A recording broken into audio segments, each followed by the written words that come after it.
Yes, yes, I do see it works. And do you want to change the camera? It's fine, it's fine. Okay. Thank you.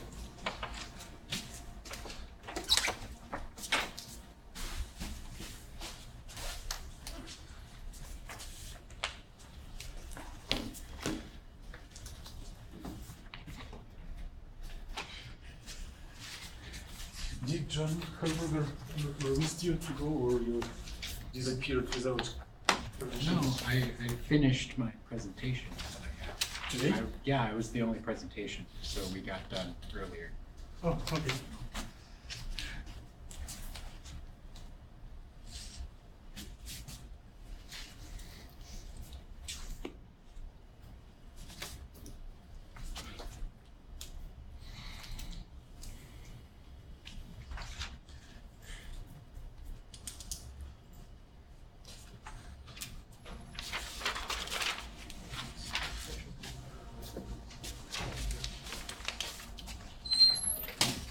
On the front here.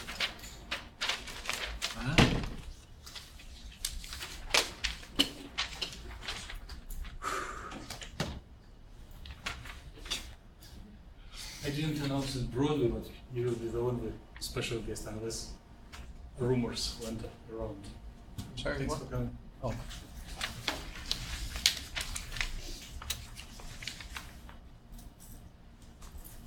Some of these look like gas station security.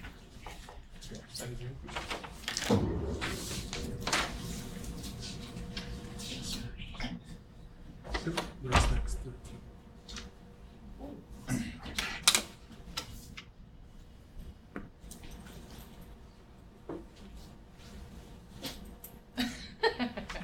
Use my screenshot. Nice.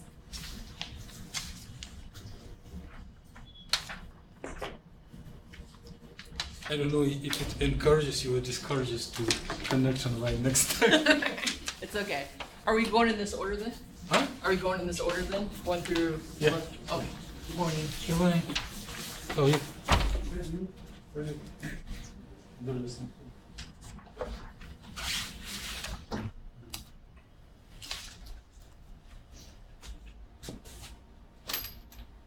So we can start before the first speaker arrives.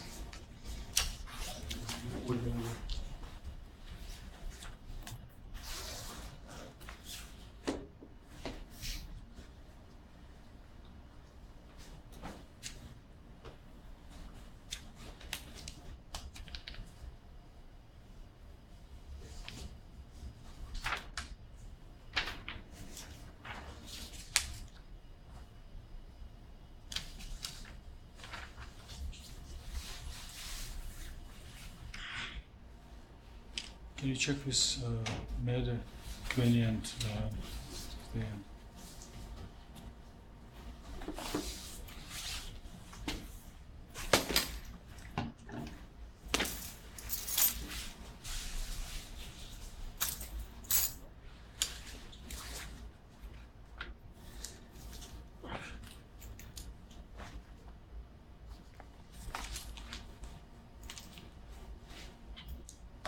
I was in Svetlana's lab, so Huh? I was in Svetlana's lab before I came here, so I'm not sure what they're up to.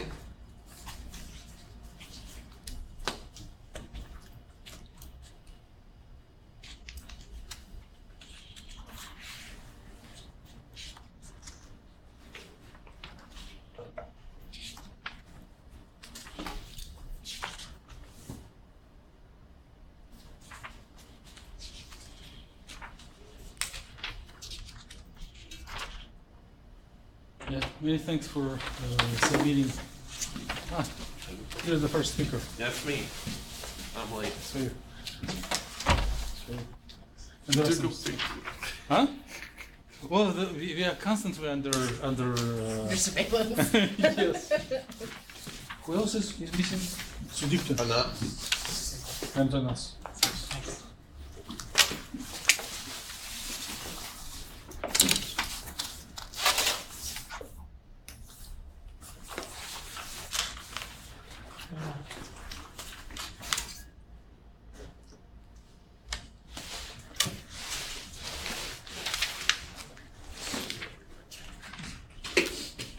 Should I go up there or wait?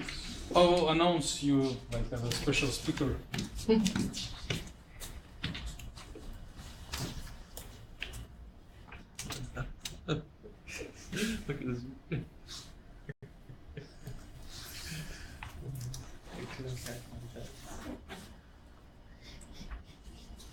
It looks like you're in a convenience store.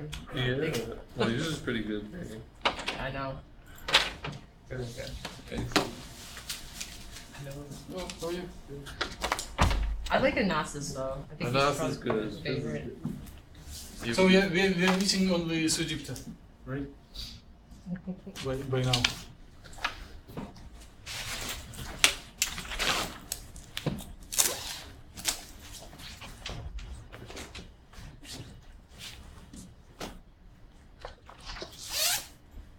Okay, well, good evening. Welcome for coming and for submitting slides in time, almost in time, in spite of the weather conditions. Yeah, if you would have previous meetings, probably it would be a little easier to organize, but still you did it. We did it. So it's a part of this course, and we are spending some time in the labs and 4 times per semester when the lectures are given not by instructor but by students. Its purpose is that the practical skills of computation are shared, distributed, and everyone shares personal story of success and failures, just to tell unbiased opinion what works and what doesn't work. There is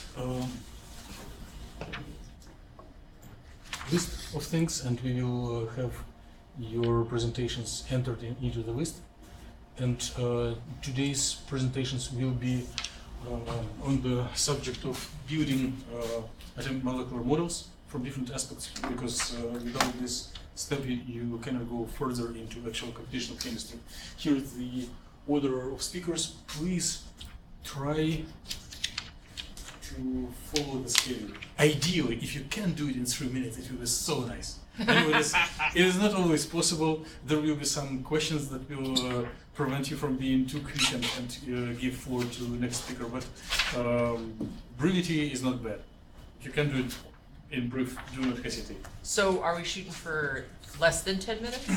If we using more than 2 hours, then we will not be recorded. So, and then NS will be not on the tape.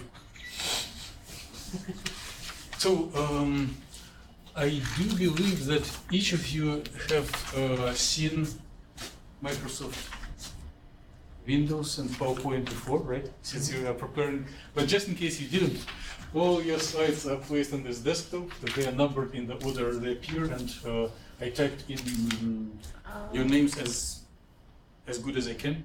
I apologize if there were any errors. And the goal of all this sequence of presentations is that everyone will be confident in ability to create atomistic models, convert different formats, and later on we will start to characterize them in more details.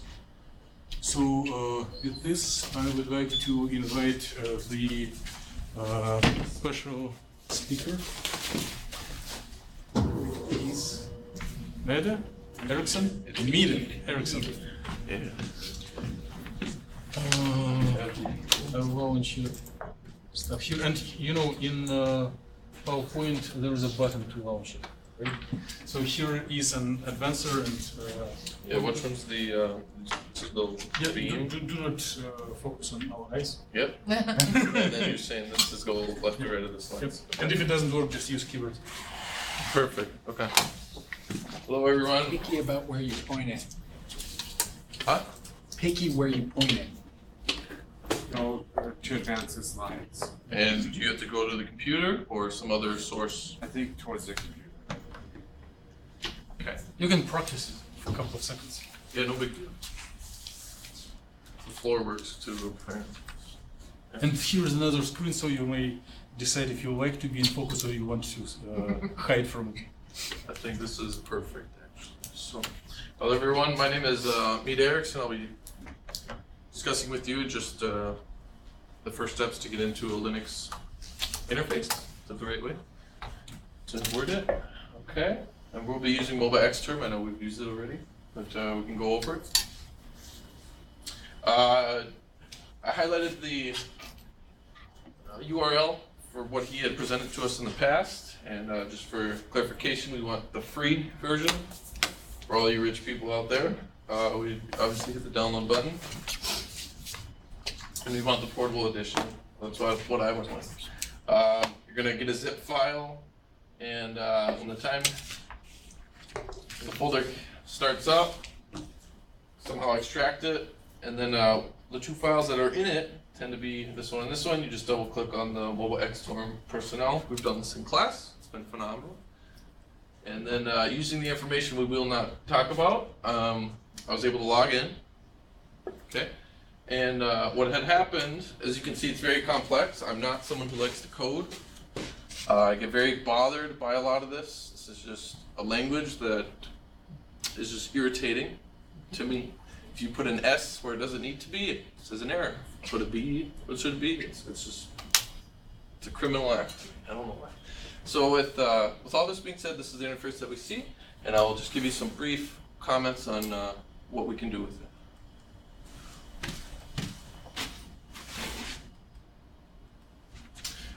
There's going to be like 2 or 3 main things that we're going to be focused on. LS, and press enter. As you can see in this example, here is the profile, and then this is just my simple command. I press enter afterwards, and what happens is it gives you a simple folder of all the information. Excuse me, the folder you're accessing right now gives you all the other folders involved with it, or the other document. And for the next example, using CD, it's change directory, and this actually goes into one of those files that I had specified earlier. As you can see, I put CD, which is change directory, and that's command, and it will access one of the files shown in the slide before. So in this case, I put CHEM676, that's the class we're in, and phenomenal. And then also, as you can see, that is where I'm that is where I'm accessed right now. That is the folder I'm in. 2 basic commands, but yet if you don't know it, if you never used this information before, it's pretty tough. You don't know where to look. Why would you put ls cd? Who knows? So other big things that are going on with this Linux interface is the program is case sensitive. Some aren't, or some cases aren't in specific situations. MATLAB, that's a computational thing. It can and can't be. I've used it a couple times. And then here's a big button that I got stuck with a few times in class and other work I've done. Critical or Control plus C is a big thing that just kills the process. We all need that. BABEL is an example of one of the software we will be using with the interface that we've shown. And it's simply a BABEL command, which is BABEL enter. Man is a manual. It'll give you a specific,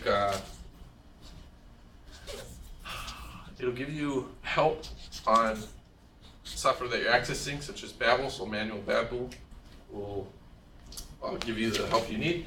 And simply pressing up on an arrow in the command line, awaiting your prompt, will give you your previous codes you've entered. So if you want to retype code, it's very helpful. So you don't have to keep retyping it yourself. You can just press up on the arrow and it works great. And I believe that would be it. Hopefully that was within 3 minutes. Okay, please join me to thank the speaker. And any questions are very welcome. So, BABEL is another program just like JMOL or gausview? From my understanding, it would be, yes. It's something we can access within this interface. Did we cover it in the labs from previous weeks? Last week, I believe we did. Okay. And so what it is, if you're curious on BABEL, if you have 2 different file types, it'll convert one to the other. So if you have gausview, remember we did that, you can convert that into a different 3D software thing. And that's all it does, is it just converts it. So all right. Yeah. Anybody else? I have a comment and question. Yes. Comment that later on there will be different account, either personal or group account. Here in the yellow shirt there is a system administrator of this server who may help if you would be nice to him. And question, suppose that you open more than one window and you run a code that you do not like. How do you stop it? If Control-C doesn't help. You could exit out of it. Totally. But what do you mean by 2 windows? Are you talking like Through MobaXterm, you open more than one window. So you're saying, as in this part, we're going to have 2 tabs? Yes. How to get rid of it? You're saying Control-C would not work if possible? Or Control-C wouldn't work? Then I believe the only thing I can do that I know of at the top of my head is simply press the X button to get rid of it. Oh, my apologies. Any other commands or ideas? Advice. PS minus AX, find the actual process that's running, and then do kill -9 on the process ID. Kill -9? Yep, that's kill with force. You may need to be sudo for that, but you can at least use the kill command on the process ID. You can also use top and then kill it on top. If you're not sudo. Okay, I wasn't sure if that's okay. So are you saying this would be just a simple line code that I would use, or we have to find it? You'd have to actually, you have to find it, you have to know what you're looking for. So Yep. top would work if it's process heavy, PS minus AX, and then grabbing out your actual process if it's like a zombie thing that's hiding off in the woodworks. The issue is, like I said, this is a new language. So specifically, where am I dealing with this, or what commands am I telling the interface? At what point are you typing anything in, or are you just simply searching and clicking? So let's say you just got disconnected from your session, whatever, the Wi-Fi crapped out on you. So you log back into the system and you notice that everything's really sluggish. So if you type in top, just type in the word top. It'll show you the information of the processes that are running, and then you're able to get the process ID, and then you can do kill on that process ID. Perfect. And assuming you have the rights to actually do that, it'll kill that process. Thank you for explaining. I did not know that. Thank you. Additionally, if you don't care about any process that's running for you, you can do kill all, and space -u, and then the username. That would be less advantageous if there's multiple people using the same account. It's what system administrator does after we end the session. But you can also do that if you realize, oh crap, I have no idea what's going on. I want to just wipe everything I've been doing. Sounds like you're pretty familiar with that. So you type top in, it shows your process ID, and then after that, all you have to do is type in kill and then the process ID. And So then if you're in top, it looks like this, Yeah. but you can't really see. So if you hit C, I can't do C. We will not see it. We will not see it. And then as you a just notification. say K and then type in the pin. And then it will Not kill kill, it. just K. Yeah, it's just K. Okay. Oh, that's So take it as an advertisement if you need details. Approach K person. space the ID. Yeah, you just hit K and then it says pin to kill, and then you just put in the pin. Thank So you. if you keep at this space, there will be space only for 8 speakers. So let's thank May once again. Next speaker is Kurt, invited to the stage. So he will continue teaching us how to use Linux with at least 2 subjects, maybe more. I'm not sure. One about files, saving, transmitting, and another about introducing to multi-node computer clusters. At least a very high level first time. Let's see if I can grab a little quicker. Okay, so I'm Kurt Altenberg, and I'll be going over how to upload files, how to download files, and just generalities about directories, and really high overview of a high-performance computing cluster. You can keep talking. Okay. Which button is it? Oh, okay. So. Just do not point on people when playing with buttons. Oh, okay. So I guess goals, how to train you how to upload a file to a server, how to transfer files between servers, how to download a file from a server, how to navigate the file structures or the directory structures on the command line, have an understanding of which files you can modify, and have a high-level understanding of high-performance computing.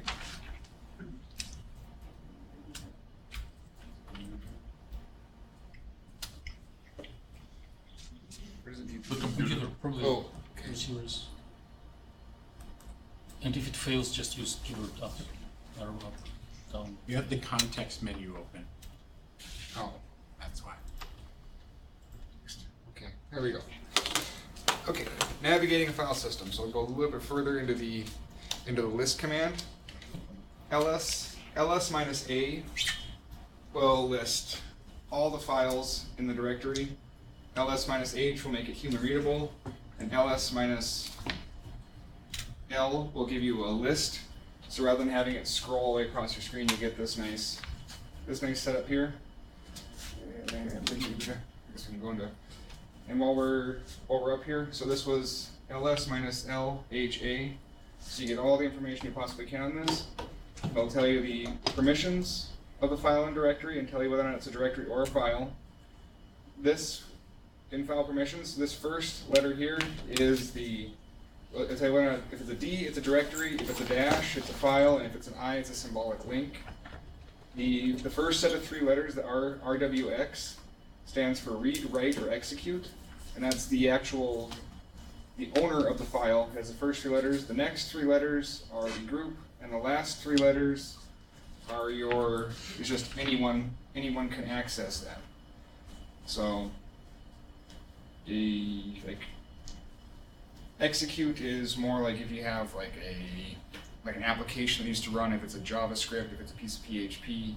If you don't have execute permissions on the file, you may be able to modify it, you may be able to look at it, but you won't actually be able to run that code. If you don't have read permissions, then you'll just be locked out of the whole system. The next column, I'm kind of trying to blink on. But here's the owner, and then the group, and then the sizes. This was just on one of my servers, and so you can see it's pretty small. But the fact it says 4 kilobytes rather than 4,000 bytes, that's the human readable aspect of it. And then it has the last access date and the actual file name. And a little period in front of the file means that it's a hidden file, and that's what little a will get you. To actually change directories, you can use the cd command, and cd/ will get you into the very, very bottom root directory. I would imagine most of what we're going to be playing with is going to be cd/home, and then your user account, or unless this is everything correctly. No, it's /home/. Username. Or you just do tilde. Or just tilde. And then to go back up in the file directory, you can do cd period. You've got multiple directory levels. You can do cd period slash period slash period slash. And if you need to return to the original directory you were working in, you would do cd and just a dash, like a minus sign, space and a minus sign. That'll bring you back to the original, to the directory you just came from. When you're in your home folder and you have permissions, you can use mkdir or make directory, and then you'll be able to actually make a file folder so you can keep it somewhat clean. If you have permissions, you can also use rm to kind of clean things up. Just rm itself will work on a file, although if you want to delete a directory, then you do rm minus r, and that'll have it go recursively through the whole directory structure. And if I remember correctly, you can do rm minus rv to go through it both. Although I'll have to double check and see how this instance works. Uploading and downloading files. The 2 most common methods that at least I've used is SCP and rsync. SCP, the advantage there is I can be just a server in the middle, and as long as I have user accounts on the 2 servers I'm trying to talk to, I can transfer the files between those 2 servers. And rsync does pretty much the same thing, except for it can only communicate between the computer you're currently on and the server you're trying to communicate with. The advantage of rsync, at least for me, is you can do a delta sync, so you're not having, so if you have like 10 gigabytes of files to transfer, but you already have 8 gigabytes of them over on the server, you can just transfer in new files. And then there are some graphical user interfaces you can use, like FileZilla and WinSCP. FileZilla you can use on Linux and Windows. And I'm pretty sure Mac. WinSCP works on Windows. And that over there is, I got like a little picture right now. Over there is a screenshot of WinSCP, so you can drag and drop files back and forth between your local machine and the server you're playing with.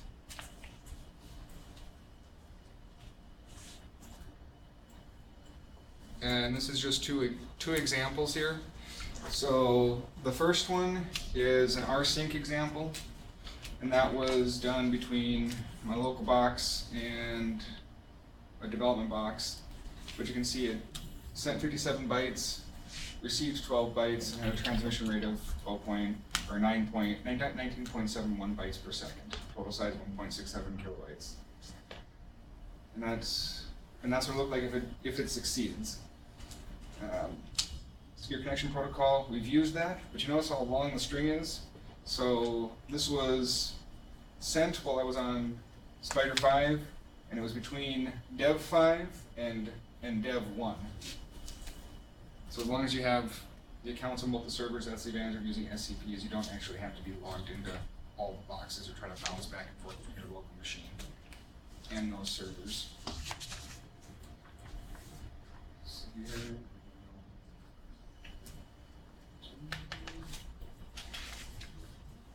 I guess yeah, some other fun things about rsync is if you do, so you can see how I did a dash.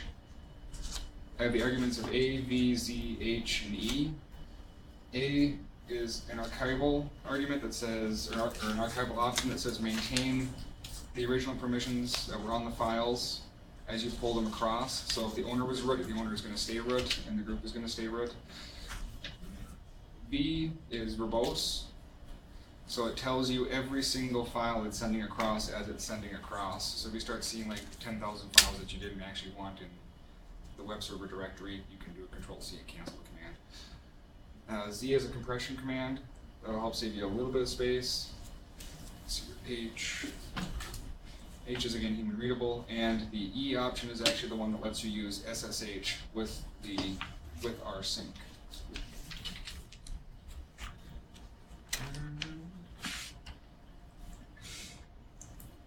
High performance computing, I'm a little bit rusty on this one. Although the general idea is you have like you have one master node, and then you distribute it across a whole bunch of compute nodes. So a very primitive setup here would be you'd have your Active Directory, Kerberos authentication authorization server that would then let you into a master node that could take care of the queuing and the process loading between the compute cores.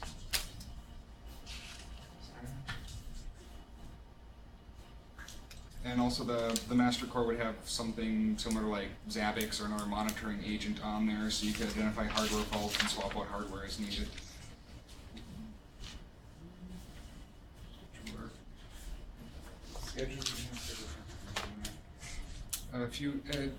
What kind of high performance computing nodes do we have? Are we OpenStack or? So the cluster that you guys sign into is not a high performance computing. Okay.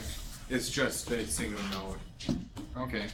So some options if you went dumpster diving and grabbed yourself 3 decent-ish used workstations or more, maybe a couple hundred of them.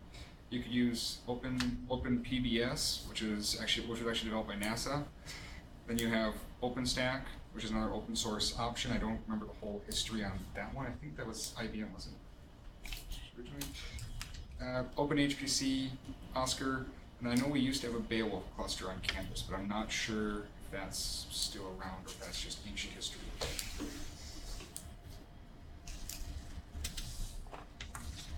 Questions? Okay, please join me in thanking the clerk for questions are welcome. Explain that RMR, what is the command? RMR. Which one? One command was, RM / -R. Which? Huh? I can't even read that. What command is it? RM-R. What is this comment? Oh, Try to avoid it. well, RM-R, so if you want to get rid of a directory, just be very, very careful with it. If you do RM-R, that's remove recursively. So it's going to go to that directory, and it's going to blow away everything inside that directory, and then it's just going to keep going through the complete file structure until it runs out of files to keep deleting. So if you want to make bad thing to the whole group, you know what to do. Yeah. Try to stable. More questions? Very quick one. Which challenges induce humans to build HPC clusters? Why not a single node? Oh, that's you can either invest in 2 oxen or 1,024 chickens, according to Seymour Cray. And if you lose 5 chickens, you haven't lost much production capacity. If you lose 1 of the oxen, you've lost half your performance off the top. Also, IBM loved their mainframes, but they cost millions of dollars, and you had to buy the service contracts through IBM. Using high-performance computing clusters like this, you literally go dumpster diving. You grab as many computers as you possibly can, anything that can run the host software, and just plug them all into the network, plug them into switches, and get them all computing. And that's really what these high-performance clusters are good at, is parallel tasks. If you needed highly specialized hardware to get a task done, then you might need to go, then you might need to spend the money and get that specialized hardware. But. Okay, please join me in thanking Corp once again. And there will be next presentation by Sudipto Saha. So he is the last talk who speaks about technical details of computations, and he opens the door into actual computational chemistry. So last words of Kurt were introduction to the first words of Sudipto. So he will tell more about actual computational high-performance clusters that we will practice very soon.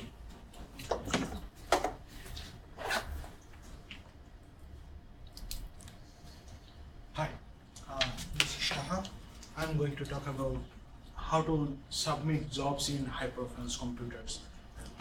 We'll basically focus on the softwares we need, how to open the account here, and this. So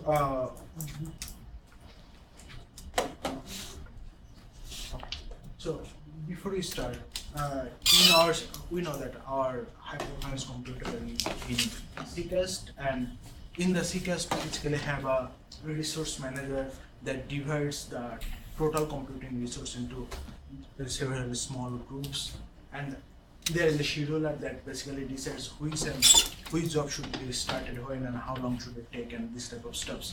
So if we want to use this high-performance computer in CCAST, I user basically request a resource through that resource manager, and based on the time and resource or nodes I user ask for, the scheduler does all the steps for submitting that job.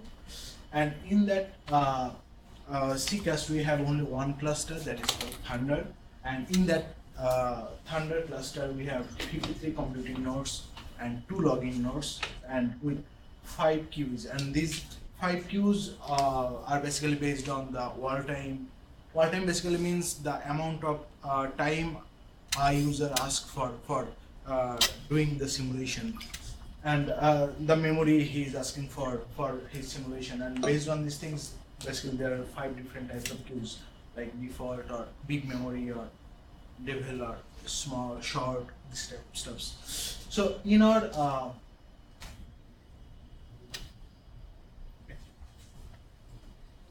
So in that CCAST, before using any software or before running your simulation, you will have to create an account there. And if you go to that link given there, you will see an application form. You will just have to complete that form, and you need the consent of any faculty of NDSU for using that software. And after that, you will have to email them that I am willing to use this software, for example, VSP or something like that. And maybe after 3 to 5 days, you will get confirmation that you can use the software while logging into your CCAST account. And after you create your CCAST account, you can. Okay. So after you log in into your CCAST account, you can submit your job.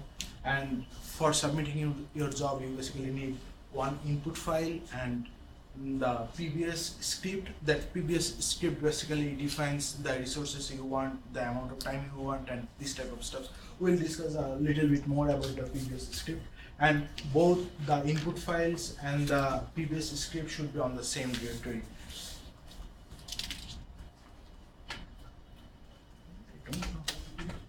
Okay. So creating that PBS script, basically you can either write the PBS script yourself in Notepad, and you can also directly write it in Linux if you want to use it. Write it on Linux. You can use the nano command, and we have used this nano command earlier in our first lab, 3 hours lab. And how to write that PBS script. Here I have shown few commands that may help you to write a job description file. Like all the PBS scripts usually start with that first line, like pound/bin bash, and that pound basically is for adding comments, and pound PBS is for requesting job scheduling resource, and similarly for pound -q shows the queue you want to use, and -n for selecting a name for your job. And in this way you can, like, these are the tips, these are the comments you can use while writing a job description file. And you can you will also have to write the processor your software is going to use. Like, for example, here I have written that the DSP software is using Intel 2018.2.046 this module in our CCAST. So you will have to write the description of the module your software is going to use in the CCAST. And after that, using the command line, you can write the PBS job description file. And here I have shown an example of the PBS script. And you can also write all these things in the Linux command using the nano. And after that, you will have to submit the job as you have written the PBS script for writing all the descriptions of the job you are going to submit. You will have to submit the job now, and you can do it using the qsub command. Like when suppose you have a job named ABC or something like that, abc.pbs. So you will just write qsub abc.pbs, and if you want to check the status of the job, like qstat -u, then your username that you have used for while opening the CCAST account. And if you want to delete a job, just qdel and the job ID. After that, so there are some useful commands that may help you while getting familiar with the job. Like as I have just said, that qstat is for checking the job status, qsub is for submitting the job, and similarly you have cd for changing the directory, and nano for text editor. We have discussed these things a little bit earlier. And the softwares we need for all these steps. We can use Qt. I personally use Qt software for creating a connection between SSHs and the CCAST cluster we have in our high-performance computer. So we can use that Qt software to communicate from our laptop or our Windows-based computer to the high-performance computer. And WinSCP is basically for transferring files from our computer to the high-performance computers. So here, these small images, like after installing the Qt software, things are pretty simple. You will have to write the host name. Like in our case, it's thunder.ccast.ndsu.edu, and all these things are the same, like it should be port 22 and the connection should be SSAEs. And after that you will just have to press yes, and then you will get a screen like this, and in this screen you will have to log in using your CCAST account name and password. This is for PUT, and after logging into that PUT software, you can easily write comments here and you can submit your job through this black window. And for the WinSCP software, after installing the software, you will have to similarly write the same hostname, that is standard.ccast.ndc.edu, and then your username and password. And after all these steps, you will get a screen like this, and you can easily transfer, just drag and drop files from here to that window. This window is basically for Windows section, and that window is for our high-performance computers memory. So that's all I can help you with submitting the job in the high-performance computer. So, thank you, and if you have any questions. Okay, please.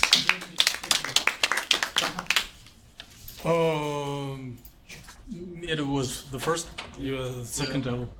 Question for the PBS files, how do you make notes in that? They make notes without it reading that. Like obviously I just want to write a note in the file. How do you do that? Like how many notes you are going to use? No, so like if I want to write a comment in the file, the PBS file, how do I do that? Like a comment that won't be read as actual code? Yeah.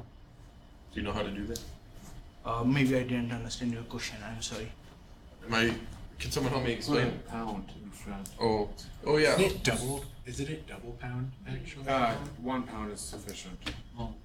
For if you're doing it in the PBS header, I think you need 2.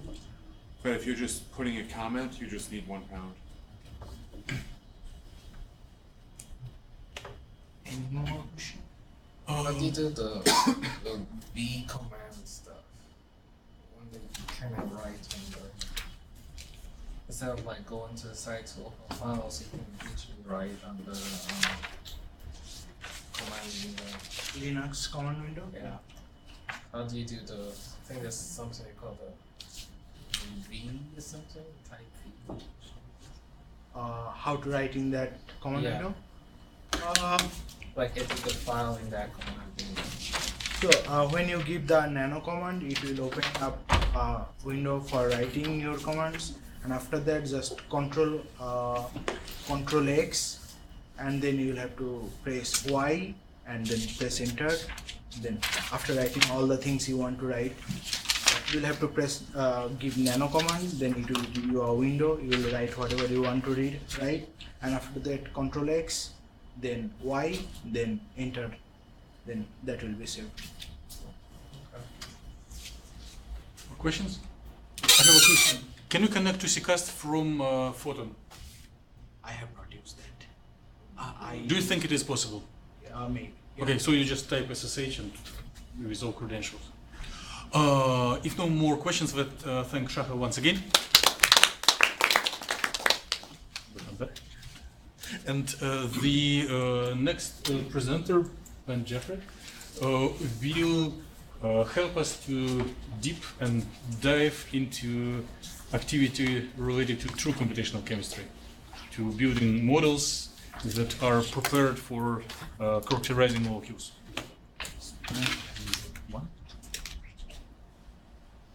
Okay, so we're going to be looking at how to run Gauss view specifically from command line, and just a little bit more. So first step is running Gauss view from the command line. Assuming that you have the right files, you simply type gview.exe and it opens up Gauss view. And then from there you can open files or you can create a new file. This is what the open file looks like. You can open several different file types from Gauss view, or you can just type the file that you want to open in Gauss view directly after gview.exe. I tried doing this in my local Photon account. I don't think I have the right things in my photon account because it didn't work. Set up a path or just be nice to system administrator? Okay. So just a little bit more. So running gausview, you may notice that it doesn't run very well. So if that happens, some things that you can do is go into preferences and display format. You can change, how it's displayed, and it will help gausview to run faster. It won't necessarily run faster. Here's an example of gausview running with these settings. It's notably faster than it was before I put these settings on. So another thing that you might want to change is element in colors, for example, in particular the background color. So you can do this in the colors, on your colors with preferences. You can change each individual element, you can change surfaces, bonds, vibration colors. Here I changed some colors up on the molecule. Most usefully though is the background color. Help it blend in with whatever papers that you are going to write. Or if you have, for example, a PowerPoint and the background is a different color, you can match the colors so it doesn't stick out like a sore thumb. So that's really it. So. Okay, let's thank Ben for being champion in duration of talk. Questions are welcome. If anything was unclear or you want to learn in more details how to operate colors in gausview, take your chance. Okay, if no, let's thank Ben for being everlasting champion. I don't think if you can beat. And David Graupner will continue the story. So we chop use of gausview on smaller pieces, so because we need to use it to learn all details. So I'm going to talk about building atomic models. So at the beginning here, you have a little menu here with all sorts of different options. From this one here, you can pick your fragments, make your fragment selection. You have a couple buttons so you can modify the bond angle or the dihedral. You can delete an atom, add a valence hydrogen. You can use this one to work with a custom fragment. So I decided to make a simple benzene, mainly because that's what we made in the lab. So I chose a carbon, and I chose this specific fragment for the benzene, and I placed it on my field. And then I placed a second one, but because it did not have the right shape that I was looking for, I had to alter it so that it would have the correct shape, which is shown over here. And I did that by adjusting the dihedral angle.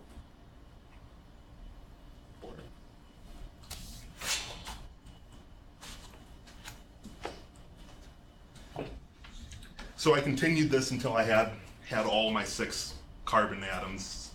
But you'll notice that this bond, which is where the 2 ends meet, isn't quite right. So we had to adjust the bond between these 2 atoms using the modified bond to get the correct bond. What this actually is 2 carbon atoms with bonds pointed, but they aren't actually bonded to the next carbon in the bond. So you actually have to delete those bonds and then make the correct bond.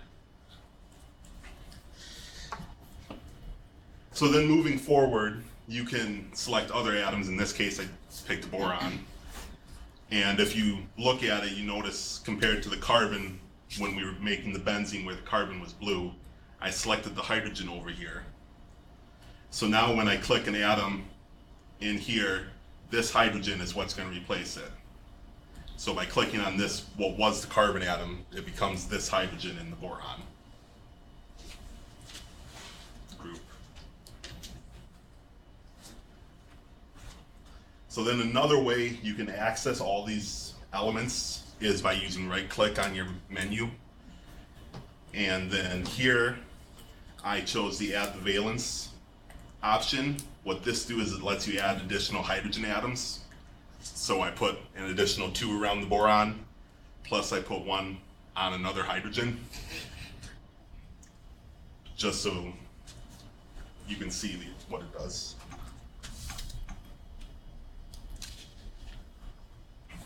And then the last thing is this custom fragment. So what I did here is I used the select atoms and I selected my entire molecule, and then I copied it and I used the custom fragment and I just have it set up to take from my clipboard. So now this molecule that I made, if I were to click in here on any of these atoms, it would attach this entire molecule. That's it? Okay, let's thank Dennis. You are in a good competition with Ben. So, questions?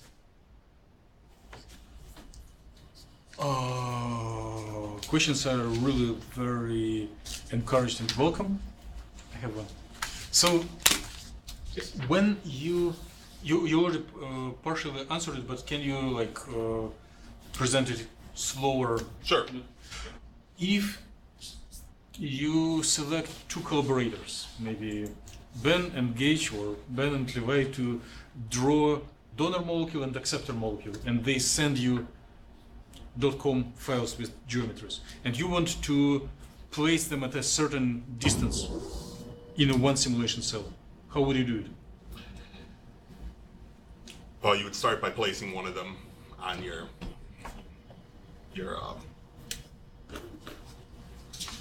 screen. Then you need to get the other one, and you would need to place it, and you would need to adjust the distances between them using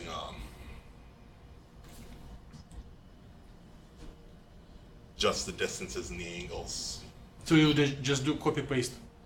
The first one you can easily copy paste. And what about the second? The second one, the goal would be to get it as close to where you want it initially on here. So if you wanted it to be somewhere in there, you would want to place your molecule right there to begin with, hopefully in the orientation you're aiming for. If it's not in the orientation, you would have to adjust that. Can you place it without a bond? You can place them without bonds. Okay. So if you just click randomly on here, it'll place it. That's how you start it. The first one you placed in this was just placed on a blank screen to begin with. Very good. One of the class members was asking this question a couple of weeks ago. Right? More questions about building models through copy pasting? So how would you do, so you have the one model and you're adding another next to it. So you literally do. So if you're placing a second one here. Yeah.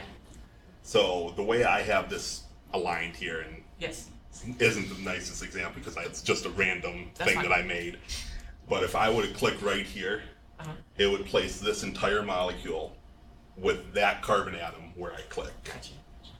If I were to click one of these atoms in here, it would replace that atom that I click on with that. What if you want to import a completely different molecule next to that one?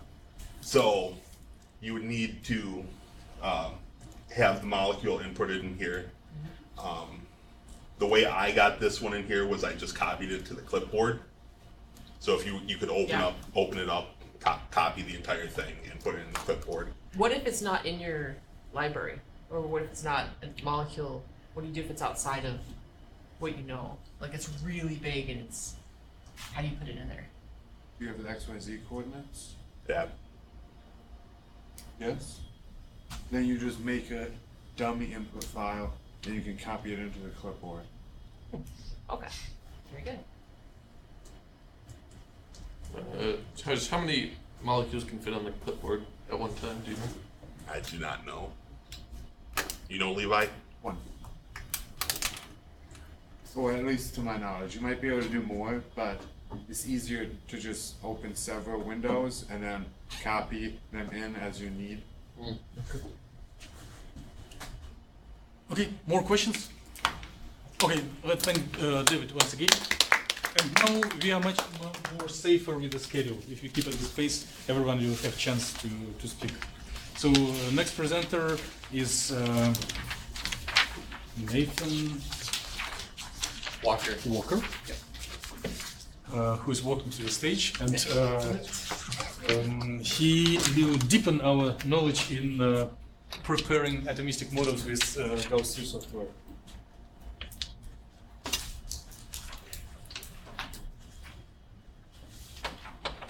How do you do the laser? Front part with the button. Alright, so after you've built a molecule, the next thing you're going to want to do is be able to tell if what you built is representative of reality in some way.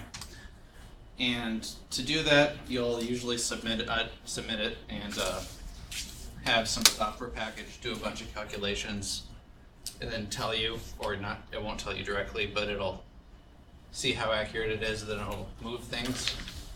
And it'll just kind of do that over and over again until it's reasonable. And if you start out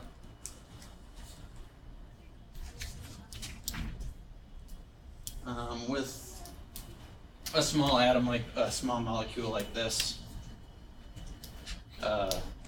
just kind of being lazy with it and throwing things together might not be the biggest deal because there's only 12 atoms, but as you're using bigger and bigger structures, the amount of time it'll take you to do that will kind of keep on getting bigger and bigger. So if you know something about how far the atoms are supposed to be apart and what their angle should be, you should probably go ahead and make sure that everything is how it should be before you run it through. And to do that, after you run gausview, so I'll just come over here. There's a builder window, and if you just select the this button right here, it's the modify bond. It's the same one that was in the previous presentation.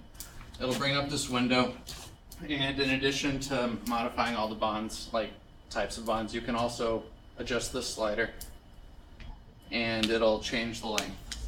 As you can see here, I selected 2 atoms, and by sliding the slider, it'll make it longer or shorter.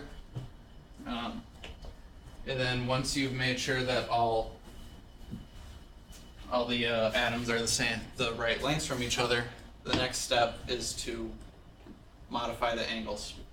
And you start off like you did before, except for you press a different button. It's the modify angle. And then once you press that, what you can do is select 3 atoms in the molecule. They're the ones highlighted in blue over here. And a similar window will pop up with another slider, and what that lets you do is increase the angle. I have the angle drawn right here, and it'll move the atoms until it's at the angle you want it to be.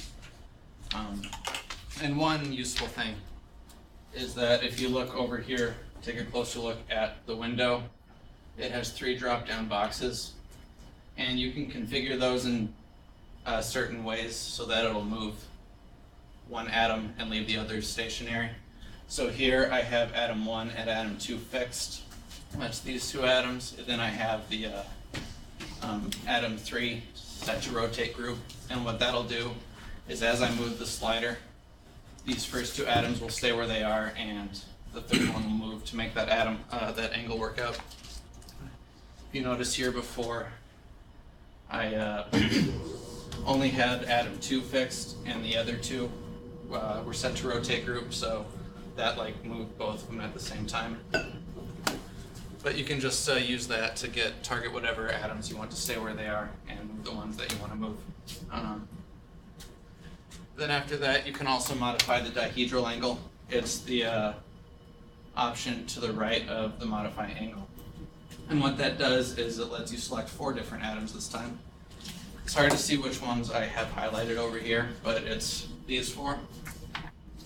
And what that does is it sets 2 of the atoms on one plane and 2 of the atoms on the other plane. And as you modify this angle, it kind of adjusts the angles between those 2 planes. For this benzene molecule, the 4 atoms I chose were in the same plane, so it's at a 0 angle. But if you move it, it'll just kind of change what that angle is. On the right over here, it's set to minus 90 degrees. Over here it's 80 degrees. You can see that right angle there, and then the flat surface there. And it also lets you select the direction of the angle. So they look mostly the same, but it'll kind of reverse the directions based on whether it's minus 90, minus 80, plus 90, or plus 80.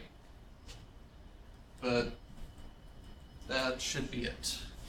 Okay, let's thank Nathan.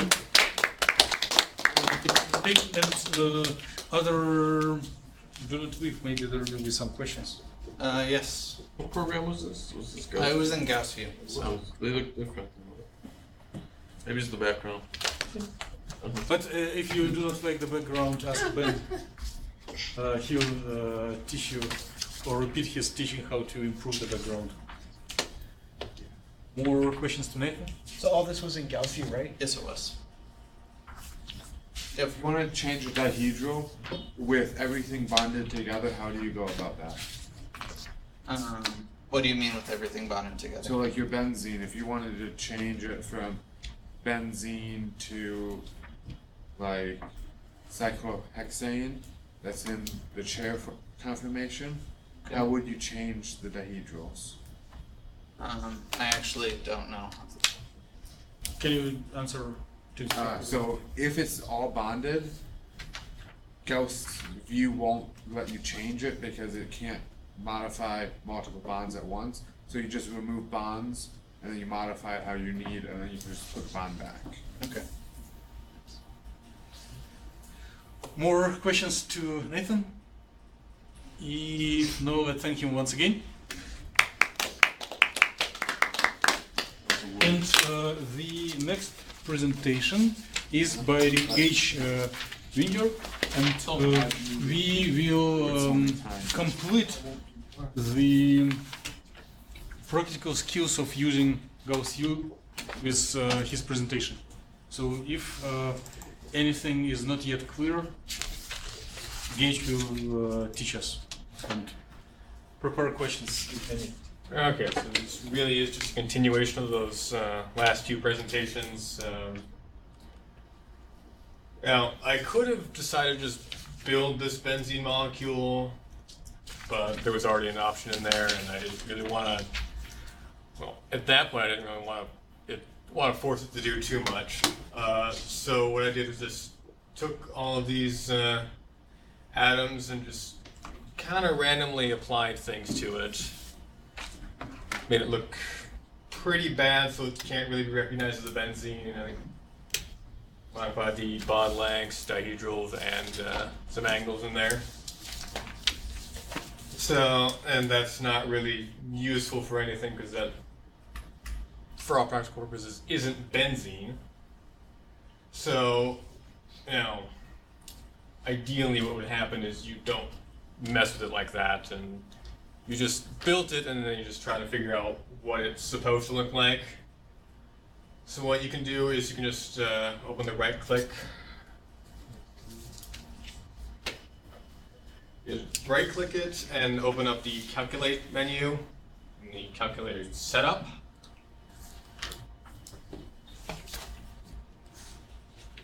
And when you get into that menu, you want to, into the job type tab, open this up and go to optimization. There are some other things that are in these other tabs here that are important, I believe, but are being discussed later, I think. It defaulted to what I needed, so I didn't really want to mess with that. Just open up optimization, the submit button or something down there that's covered by the camera. And that's what it spit out at me, which is, you know, a proper benzene molecule. Now, there is a point at which you can ask it to do too much. I had that, but a lot worse. Like, basically, you take a benzene and crumple it up in your hands, and it's kind of a ball. So I tried doing that. It did not give me that, it just gave me an error message. So then I scaled it back a bit to get what we have now in there. And, oh, I guess the broom still is showing. It is also possible to just hit the hit the broom button, and it should give you a nice molecule like that. I'm not sure whether it did that because I had already kind of given the basic setup, or just going to do that automatically. Yeah, that's all I got. Okay, let's then Gage. Alright, so is there a difference between like using the broom icon versus using the whole optimizing procedure you discussed beforehand, or is it pretty much the same? From what I experienced, it's pretty much the same. I didn't go too in depth with it though. Any alternative opinions in the audience? Does it only go to like the local minimum?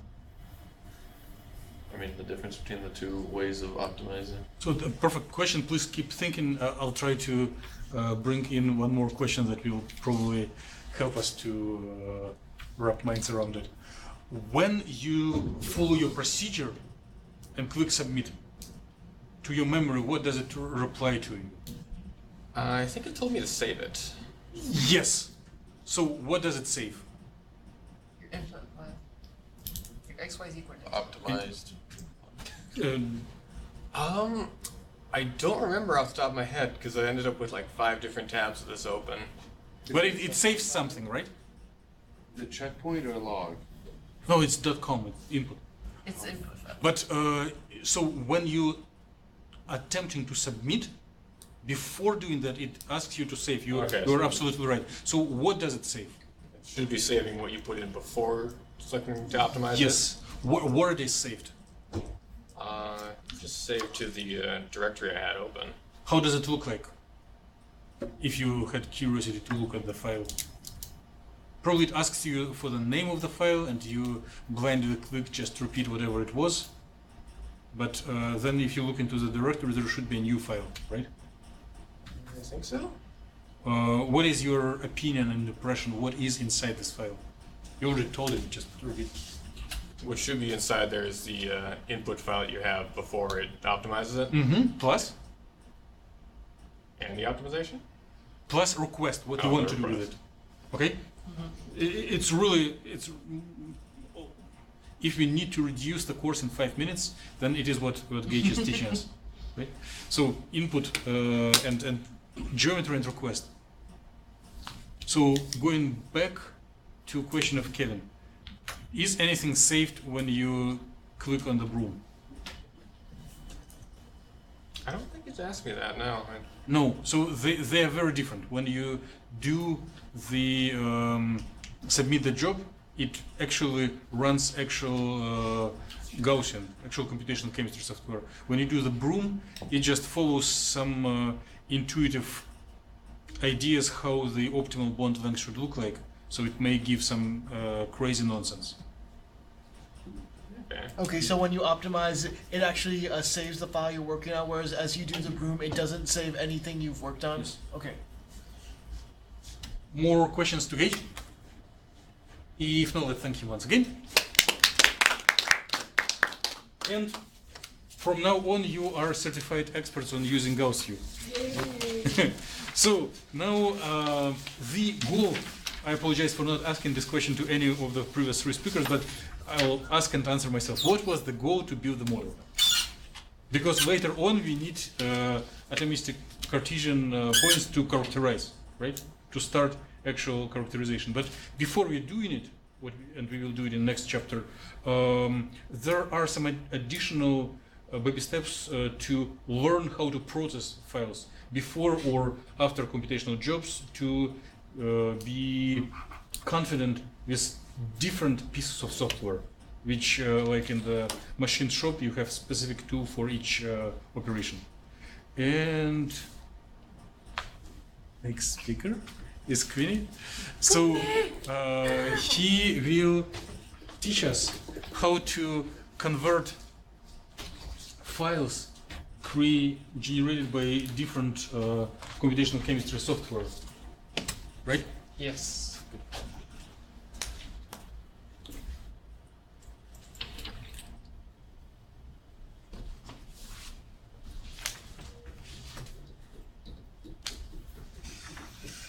So yeah, my name's Kweeni, and I'll be talking about Open BABEL, GUI. I don't know why they have the GUI there, but anyways.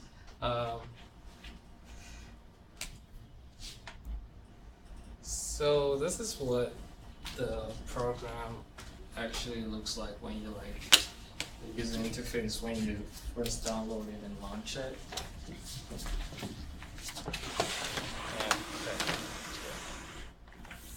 And this is also I just had to show the full picture.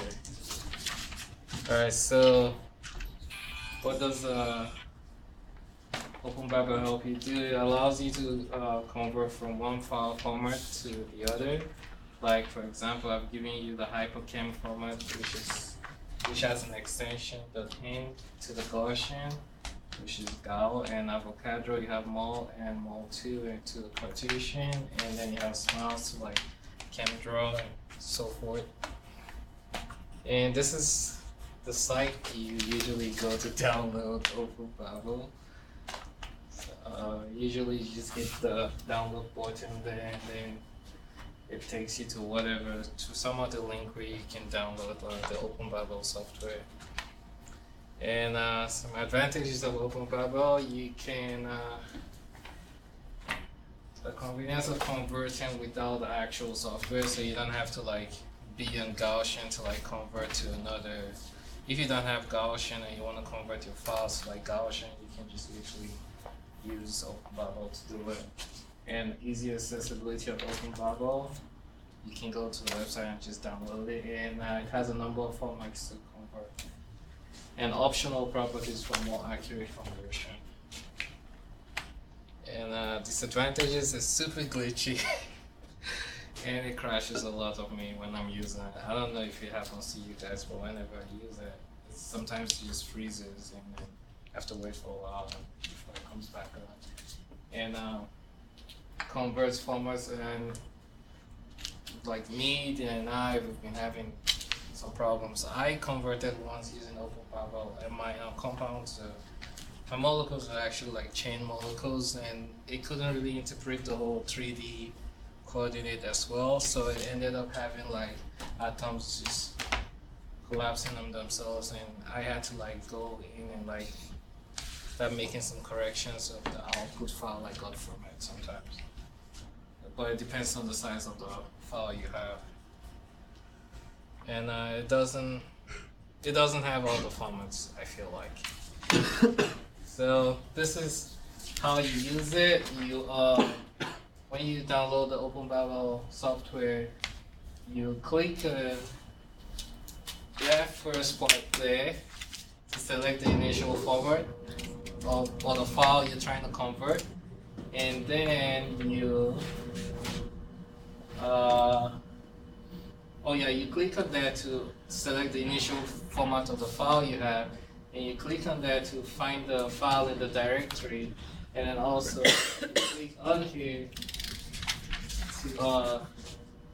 to select the format you want to change it into, and then here you provide the name and the extension of the format, and here you click on any extra properties you want. If you want your molecule to be presented in a 3D coordinate system, click on that. If you want to add hydrogens to the end of your carbons, you can also click on that. And after that, then you click on the convert button, and then it changes whatever file you have here into whatever other file you want it to be. So here I was trying to convert from Hyperchem to Gaussian, and I provided my input here and I got my Gaussian output there.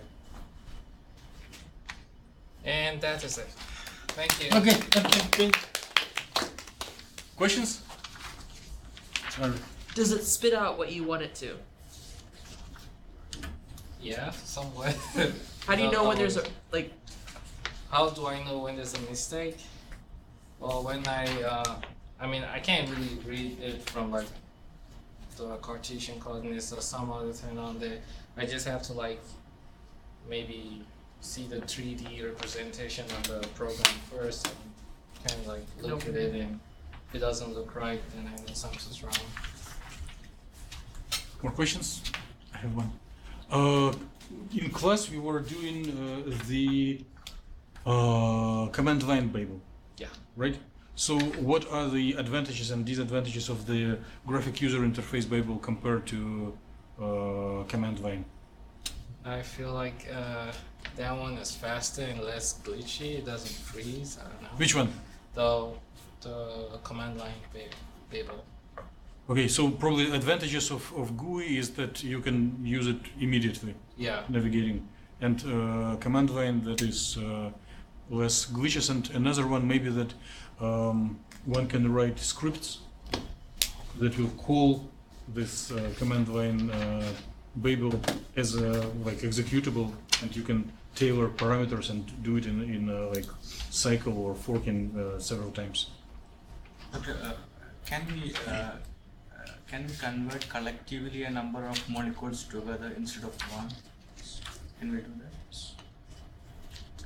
Because mostly we used to deal with hundreds of compounds, so instead of converting single by single, can we convert in a stretch 100 molecules to the one format to another format? There are options to collect group of molecules, or one can write a little bash script that will read your input files one by one and forward them to Babel and then store the output. Your advisor is one of the top experts in doing this. More questions to Kweeni? If no, thank you once again. Yeah. So, next question, next presentations will be by Kevin Gima, and he will help us to analyze results of different simulations, especially geometry optimization or molecular dynamics, with different software, which is also free to download on your personal computer. Okay, hi guys. My name is Kevin. I'm going to be telling you guys how to use JMOL.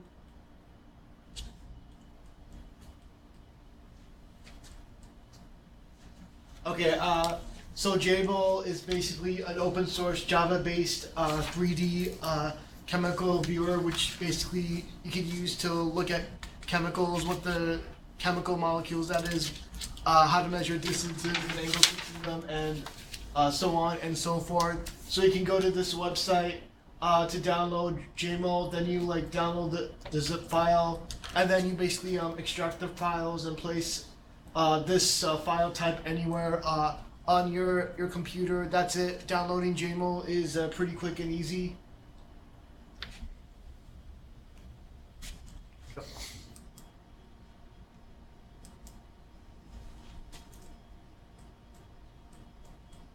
Use the keyboard.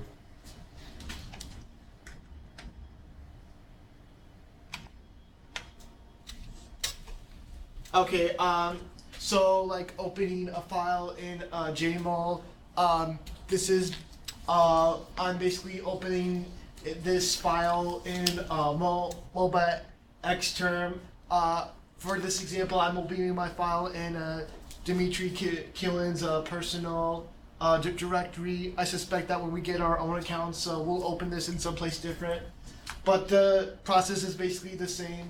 You just type in SSH, and then whatever your like directory or site is, then you type in your password, if you need to. Voila, and you're in. Then I use the CD and CP commands to maneuver into the directory where my file is. And then I just type in this command at the bottom, jmol8/jmol.sh, and I'm opening my particular file type, benzene1.xyz, and that opens JMOL along with my molecule right here.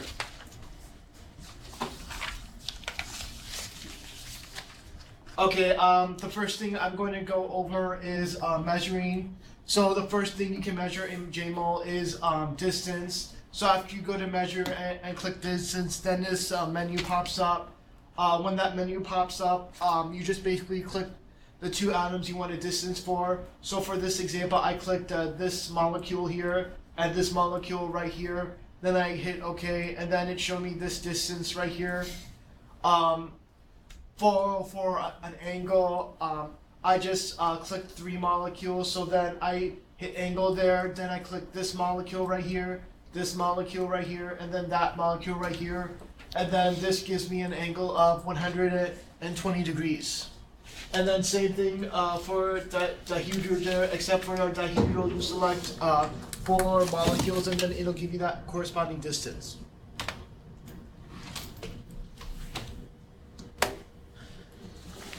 Hold on. Okay, so for vibration, if you go to extras there, and then if your JMOL file, has some sort of animation or vibration to it, you can play that vibration. When you go to extra, vibrate, this menu will show up, and then when you hit play right here, it'll show you this entire molecule vibrating. So that's really a great feature to have. Okay, similar procedure for animations. I went to extras, then animation, a similar menu popped up to vibration. I hit play, and then you can see this molecule moving. Okay, an easier way to open files, basically like earlier I showed you how to open files from like the MobaXterm Linux space. Here it's the same thing as in Microsoft Word. You can go to File, Open, and then navigate to whatever like directory you want, and then you can just simply open your file in JMOL. Saving files, you go to File, Save As, and then I save my file in Dimitri's directory, which is under Kevin Gima, and then all files in JMOL are saved as an XYZ file. Okay, so for viewing, you can view atoms in different ways. For example, for this part, I want to display atom style quick draw. And then you can see this molecule in like a quick draw view. If I would have selected shaded, then this would have kind of seemed a little bit more realistic. So for the atom style, this just gives me options to view the different atoms, 1, 2, 3, 4, and then I can do the same thing for bond style. If I selected bond style, this would pretty much just show me the same menu, and then I could just choose whatever style I wanted for these bonds. For this one, I chose a quick draw, so I chose quick draw for 1, 2, and 3 bonds. Okay, conclusions. JMOL is open sourced, which means anyone can use it. It's Java based. It has nifty tools, and it creates animations and images, which are a good thing to have whenever you're giving a talk. And that's it. Thank you. Okay, thank you. Any questions to Jim? I have a question to Kevin and maybe to everyone. Did you try to install JMOL on your personal equipment? And did you see any differences from what is on the photon? I haven't installed it on my personal computer yet. Do you expect any differences from what you saw? No. If you go online, as you instructed at the beginning, you may see that there are a little more updated version. Okay. And visual appearance may slightly differ. Okay. Just to letting you know. It's like, this one is 5 steps obsolete, but it is like optimal. Special questions to Kevin? If not, thank you once again. Thank you. So, another special presentation by Marymal Hedrick, and there is, please open and set up the stage. In some sense, what we do in the class is an analog of what people do in wet chemistry labs, synthesis and characterization.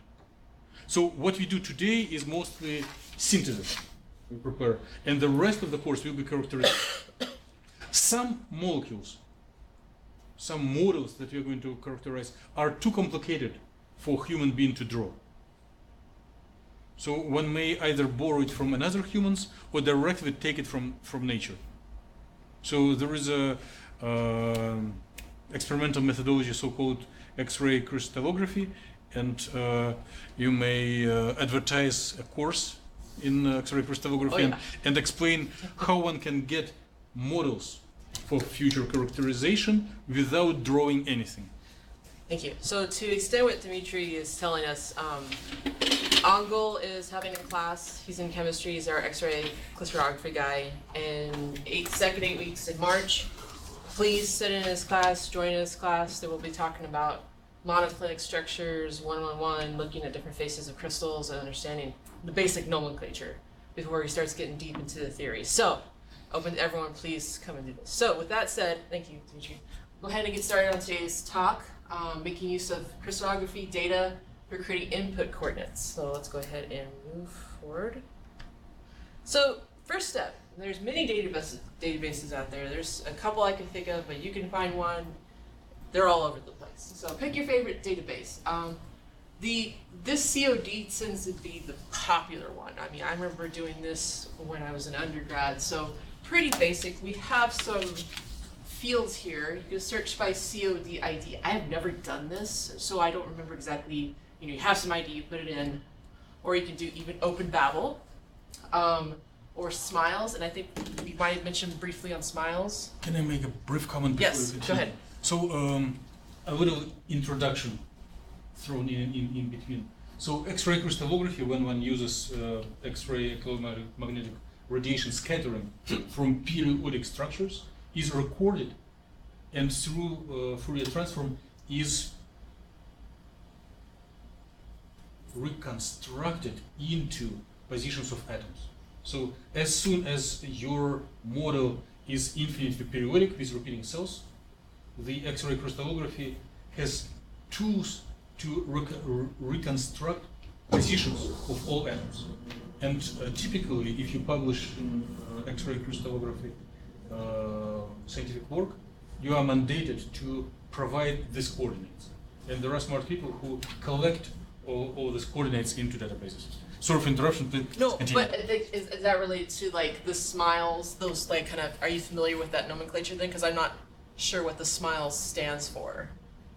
Your advisor is... He's gonna know, okay, so there's some things we could put in here in the search field, but if you're new to this like I am a bit, the easiest way to do it is just put it into a text here. So I'm looking at silver oxide.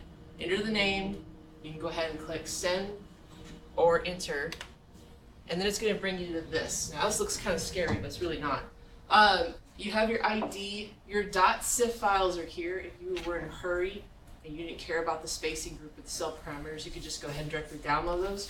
But if you're like me and you're curious and you want to know what it is you're looking at, and namely that you could trust the sources that you're looking at, it's best to click on this ID and you can see the bibliography, the papers with it, etc. So let's look at that. Oh yeah, let's try this together. So this is interactive. I just realized I did that in the presentation. So, okay, control click, and it should bring up a website. I don't know if it will. let's try this again. Sorry, guys.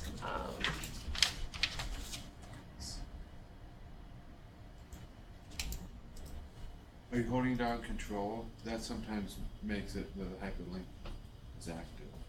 Let me just copy it. This is easier for me. Copy. And it's really hard to see from here. So.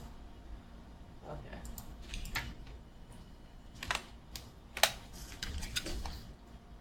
So here we are. Gotta get to the preview just a second. And you'll see, oh, okay, we got our entry card. We have got, how well can you guys see this? You can see this okay? Yeah. So if I hover my mouse over, hit right click, you see some options here. So we have different symmetries. Our 111, what you see is our cell. So we have a couple atoms in our cell. Well, let's load 111. What does that do? Okay, so it gives us this. And we can rotate this. This is interactive. All right, so this gives you an idea if you were in a hurry and you wanted to look at some much larger structures to see, as someone who wants to cut and make quantum dots or make clusters, what structures can you start with? So you know that you have them here. You're like, this data looks great. These don't look they don't look weird. So then we can go ahead and save this information. You can also click to ChemSpider, so you can bring this up. Let's see, I actually haven't clicked this yet before, but look at that, it brings this information up about the properties of this material and the chemical information. So we also have the chemical name formula, calculated formula. This is related to what Dr. Razloff is doing, so we can talk more about that. And the different angles, as well as, thank you, I was looking for them. The different angles between, say, these alpha, beta, and gamma are what I'll be learning in Angel's class on monoclinic structures. So these are more or less your cell angles and your cell dimensions, and those kind of deals. So that gives you what the current version was. Like from 2017, in October, we have this range that's related, and this is what we're using. So that is exactly what you would do. You'd pick that, and you would collect that CIF file. So going back to the presentation, I'll go back here. So from slideshow, current slide. We just did that, and we got that CIF file. So what does a CIF file actually contain? What's inside the contents here? So it tells you it's from the Cambridge Crystallography Data Center, and this is, what it tells you what it's going to include, and it's crystal face. Now, once I take Angel's class, I'll be able to explain this in a little bit more detail. But this is how the structure is looking, like what parts we're seeing. And then it shows you all these coordinates, but if you look at the rest of it, then you start getting this solid. So we just saw that in the website. It showed us these the dimensions, and it showed us the angles and the cell volume, so you get some cell volume here. And then if you go further down, we start getting into those coordinates of the atoms.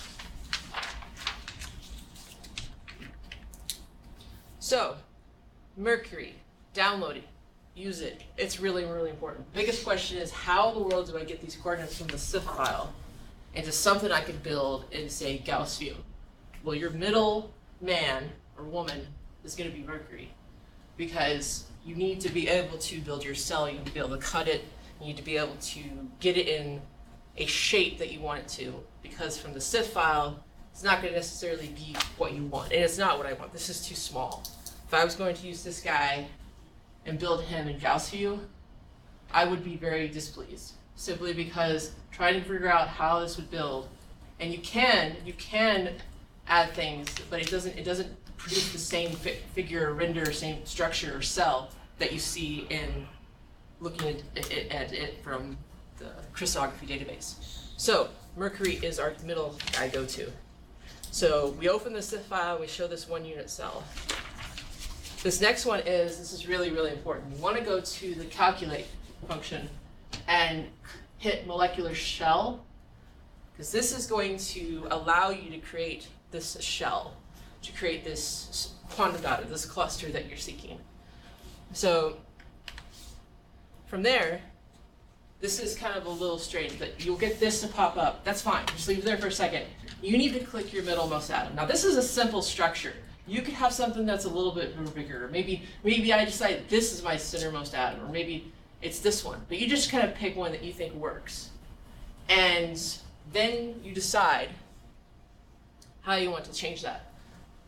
And we have a minimum and we have a maximum. You kind of want to just play with this maximum. You can show contact lines, that shows you kind of like the distance lines in between things. Let's see what happens when we, okay. So the goal is change max from 3 to 4. Now it was 3 originally, but I'm cheating here and I'm showing you 4, but change it to 4, pretend it's a 3, and then this is what you get. Your cell is built. Now there's something really, really important here. Now you guys are very studious and detectives and how to fine tooth comb. You would pay very close attention to make sure I'm using the structure, this PN-3 that I showed in the previous slides, and I had to fix that because I figured somebody studious in the crowd would notice they weren't the same structure. But this should be the same structure as the one before. Be very, very, very careful when you're in the database, because the ones, you'll see 2 different structures here. I'm showing you the PN-3, but there's also that PN -3M. They're different. They have different angles, they have different cell dimensions, it's gonna make a difference in how your cell builds. So you're gonna have to play around with this. And what is your goal? Well, I'm trying to build a quantum dot, I'm trying to build a cluster. Well, you want something nice and round. If you have a lot of dangly parts, it's gonna make it hard. You know, I'm gonna cut this, I'm gonna fix this up, but you gotta know how the cell is building. It's gonna make a big difference in your optimization, because it could take longer, could take shorter. So, steps to creating your input file. So, using BABEL, you can convert your .pbd to XYZ for use in Avogadro. So this is another software I'll be talking about.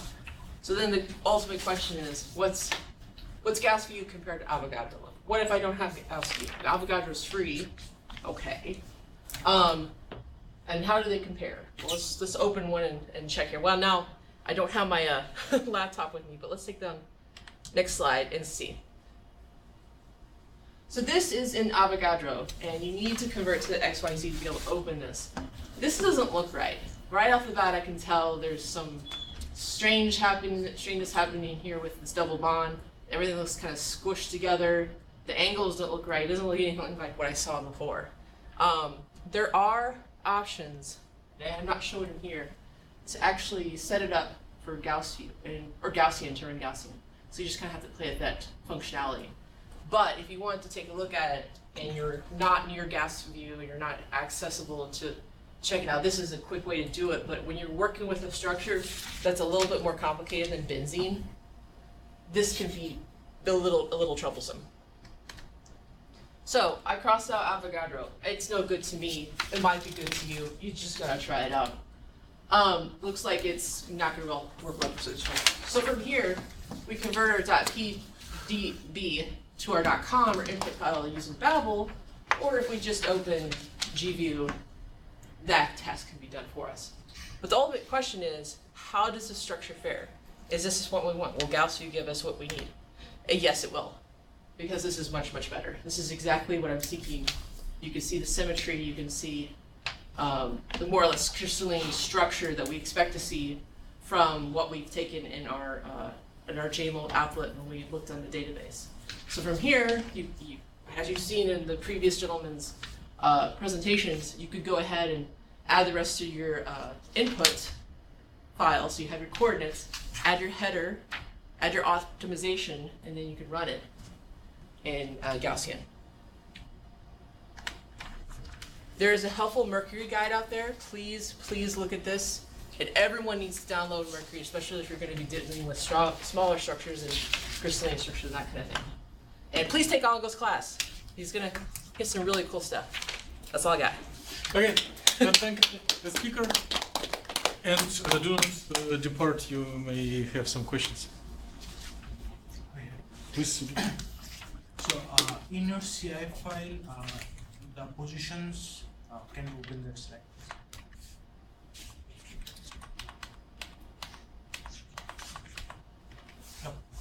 So that 1, 2, 3, that means, yeah, those lines. So those are basically in symmetry style. I suspect they're defining without actually knowing completely the positions that we're, I think these have to be related to these. This is where I'm not entirely sure. These basically represent the positions of Yeah. the atoms. That's what I feel. If you could sit this down, because there's a bit more, Yeah. and then So these basically represents Yeah. the positions of the atoms. yeah. Is there any way that we can see the positions in Cartesian style, like x, y, and z values? Those are not values. Sorry. Those are No, equations no. or something like that. Yeah. So, like, can we get any CI file where the positions are in Cartesian styles, like 0.5, 0.75, minus 0.5, something like that? I mean, the positions are in numerical values. Right. So those are the fraction of. This is a question I'm not entirely. So the CIF file describes the primitive cell of your crystallography data. So it won't be in XYZ. It is in, I think, in those, like the lattice space. So it says where different atoms are, and then Mercury reads in what type of primitive cell it is, and then where each atom is, and then it converts it to XYZ. Okay, yeah. Yeah. So, and we did have presentations on BABEL by Kweeni, right? For converting into desired format, including conversion from CIF to XYZ. So it was intentionally there. More questions? I have one. Yeah. So you have mentioned that for humans it is not easy to build periodic crystals as we tried with previous speakers with gausview. So what is the objective difficulty? Why it is not easy? A lot of these structures, what I've noticed is that they're very coordinated. We have certain spaces in between, we have certain angles, the distances are already defined. And my worry is if I'm building a quantum dot and I just stick something out in space and try to get close, if it's not right, I mean, it's not going to optimize. It could try every... Good. Is there a concept of chemical bond for solid? Like all molecules have chemical bonds and the software draws them. Is there how concept of chemical bond projects to solids? So you have to, okay, so I think I know your question is, you got to understand if you have a covalent bond or if you have a coordinated bond. Because this is where the experimental data comes into play. And this is what I did when I was in Svetlana's group, is I made sure my bonds were the right length. They were not the right length. You can't have something just sitting out there. So you have to understand the coordination chemistry, and the same with working with complexes. Like, I hope I'm answering this right. Okay. So you have to make sure, and understanding the size of your atoms is important too. You're not going to have very close opposite charged molecules or species around something that's big, that has a big center. So you have to be careful about that charge balance. This is where looking at this is going to be, the crystallography data is going to be beneficial looking at. And ionic as well. Ion. Right? So a concept of bond is replaced just by coordination. And sometimes the lines for chemical bonds drawn with different forms of software are just lines. Yep. They do not affect how calculation is going on. One needs only Cartesian positions of ions. And sometimes the optimization and this broom in gausview will not work because it relay to interatomic bonds, concept of the bonds, but for solids, concept of bonds is not defined. Questions to Mary? No? Let's think once again. So, the last but not least presenter, Anas? Yeah, I was the last guy submitted the presentation. I was trying to be very careful to your feelings and not just... No. You are trying hard to get presentation. Thank you. So, a little more steam to listen and ask questions, and we will be done. And Anas will tell about another piece of software that does everything at once. The software that he is going to present is not, one cannot run it on HPC for increasing productivity, but it is very, very comfortable to use. It is a suite that includes all steps, from building to computing to analyzing. Yours would be to the right of Mary's. You should be number 11. It's hidden by the screens. Look on another screen. Yeah.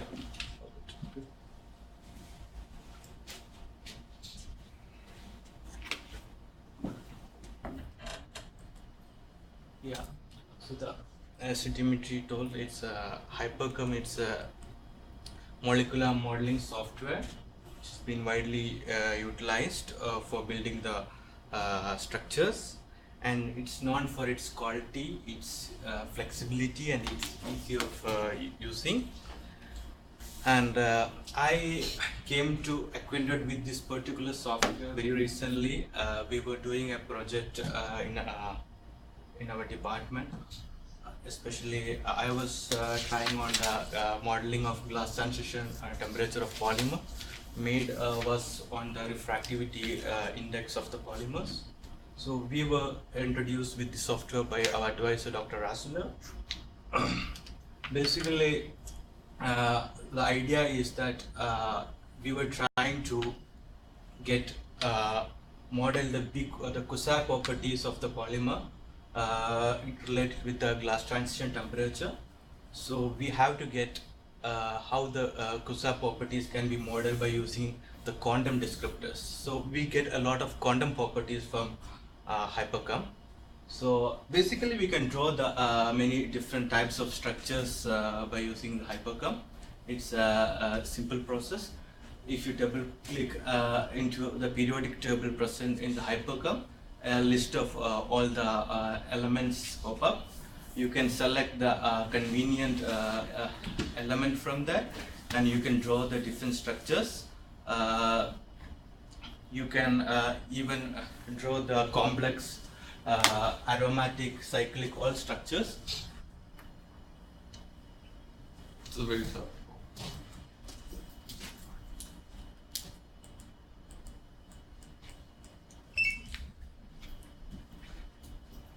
This is the button. Top part of laser, top part of the button. The very top, yes. Oh.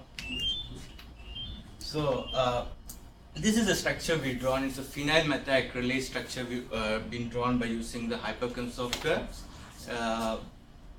If you want to do the cyclic structures, it can be drawn by using just like the paint format. If you want to add the bonds, double bonds, you can double click on the mouse. The double bond will be formed. If you want to erase it, just right click the mouse, the bond will be erased. And you can easily label the different atoms there.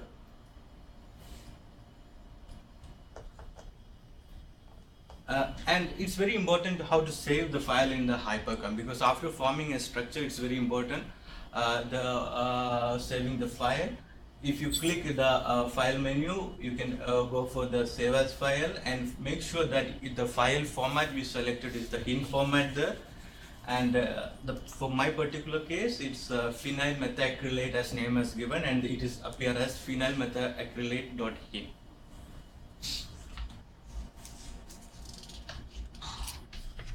And you can do a lot of labeling by using this software. You can label it for its symbol, you can label it for its charge, its mass of atom, spin population, its chirality, everything you can label. Just go for the display menu, there you could find the labeling. In that labeling, you can, in this particular box pop up, you can select what kind of labeling you need.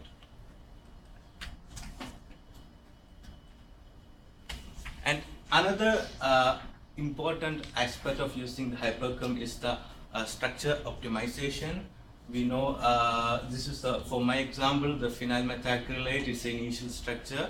if I go to the setup, I could find the semi-empirical method. In that semi-empirical method, different types of optimization methods pop up, like AM1, RM1. So we select RM1 for the optimization, and if you go there and click OK, it will be the structure will be optimized.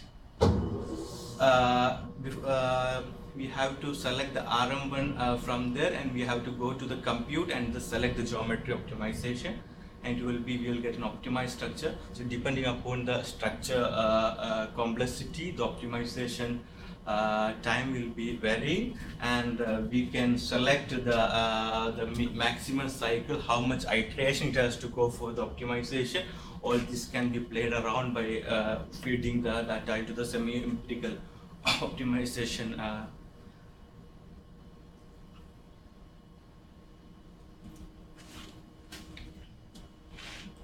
And another important property advantage of Hyperchem, we can compute a lot of properties from an optimized structure. If you go to the properties after the optimization, you can by clicking the properties, this particular pop up, and you can find out the different properties like the total energy, entropy, free energy, heat capacity. So these properties I was using for my BQSAR modeling. And another important aspect is we can compute the homolume properties of a structure after optimization. So same way, go to the compute, find the orbitals, and you can compute the homolume values in electron volt. By clicking on the bottom one, you can calculate the HOMO, and by clicking on the top one, it's basically the valence electron. So you can calculate the electron volt. So this is the different 3D and 2D views of the homolume calculated structures.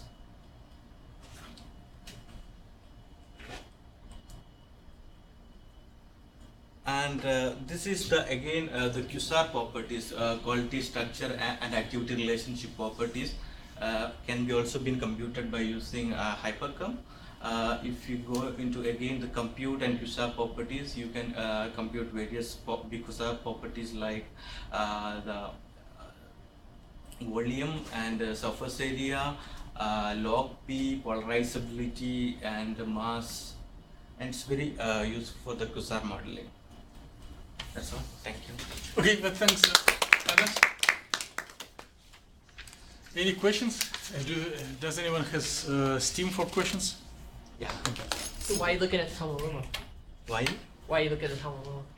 Yeah, so this why we are looking for the homolume. For this my particular case, we were modeling the glass transition temperature. Okay. So whether the electronic properties have some relation with the glass transition temperature. So homolume doesn't appear as an important descriptor in our model because we have much more better properties, because glass transition is much more a bulk property of the polymer rather than the electronic part. Okay. Yeah. More questions? I have a couple of comments. If you did like presentation by Anas and software that he was, so to say, advertising, they allow 10 days free trial if you really want to complete some quick project without paying. And if you think that you really want to work with it, there are ways to arrange it through university. Second comment, one slide before and question of Mary were focusing on homolume orbitals, including through electronic structure calculations. So in a very oversimplified summary, it is what we will be doing for next 3-4 weeks, and in next presentation everyone will show how to do it with different pieces of software. So let's thank Anas once again. I have a question to you. So you said if we really wanted it, we could have the Hyperchem lab. Could we? If you justify So, Because you said you had one license that you could show us, right? but it is one person, one CPU, so you cannot like scale it for everyone. Yeah. Okay. Thanks once again for preparing and making nice presentations. So we covered basics of Linux and high-performance computing, the human-operated drawing of chemical molecules, then converting between different formats and analyzing geometry, then unhuman importing geometries from crystallography databases and summary of all-in-one software. So with this, we are almost done with first chapter of the course, and thank you for enthusiastic contributions. Looking forward to continue the course for continuation, and homework that was due last Tuesday is postponed to next Tuesday. If you have done it, just. Okay, many thanks to all speakers, and this presentation will be shared for everyone. So are we like having a makeup class tomorrow? I thought you said like in the emails that we were having some sort of makeup class tomorrow. No. Okay. No. If you really want, there will be a group meeting, but it is not part of the class. Okay. Wait, you're having a group meeting tomorrow? Yeah. What time? 3. It will be makeup group meeting because one was missed on. We have seminar at 3:30, so that's.